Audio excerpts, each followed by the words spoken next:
ఈ రోజు వ్యాగన్ వచ్చిందని పొద్దున్నే అయితే ఆఫీస్ దగ్గరికి అయితే వచ్చేసాం. లోడింగ్ అయితే చాలా అయితే తక్కువ అయిపోయింది. అసలు వర్షాలు లేక లోడింగ్ రావడం లేదు. 3 days తర్వాత మళ్ళీ ఇప్పుడైతే మనకైతే లోడ్ ఉంది. ఈ రోజు వచ్చేసి మనకైతే చెన్నూరుకి అయితే లోడ్ ఉంది. ఇక మేమైతే డైరెక్ట్ లోడింగ్ పాయింట్ కి అయితే వచ్చేసాం. గూడ్ షెడ్ కి దీన్నే వ్యాగన్ అంటారు. దీని నుండి మాకైతే లోడింగ్ అయితే ఎత్తుతారు. ఈ వ్యాగన్ అయితే 20 బ్యాచ్లు దాకా ఉంటాయి. ఎవరి బ్యాచ్ వాళ్ళు అయితే లోడింగ్ చేస్తుంటారు. మాకైతే ఒక బ్యాచ్ చీటీ ఇచ్చి ఆ బ్యాచ్ పెట్టుకోమంటారు. ఆ బ్యాచ్ దగ్గరకు పోయి చీటీ ఇస్తే మనకైతే లోడింగ్ అయితే ఎత్తుతారు. వీళ్ళే మన బ్యాచ్ లోడింగ్ అయితే స్టార్ట్ చేసేసారు. ఇది వచ్చేసి భారత్ టీఎస్పీ.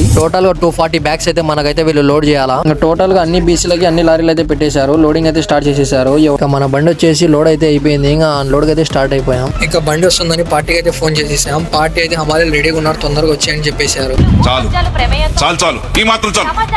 ఇక బండిని అయితే ఎక్కడ ఆపకుండా డైరెక్ట్ అన్లోడ్ పాయింట్ వరకు అయితే వెళ్ళిపోయాం. ఇక బండి రాగానే అన్లోడింగ్ అయితే స్టార్ట్ చేసేసారు. ఇంకా మన అన్లోడింగ్ స్పాట్ అయితే మామూలుగా లేదు. అసలుకి చుట్టూ పొలాలు మధ్యలో మన అన్లోడింగ్ పాయింట్ చూస్తుంటే అక్కడే ఉండిపోవాలనిపిస్తుంది. అన్లోడింగ్ అయిపోయే టైంలో అయితే లైట్ గా అయితే వర్షం అయితే స్టార్ట్ అయింది. వర్షం మనం ఆపుద్దా?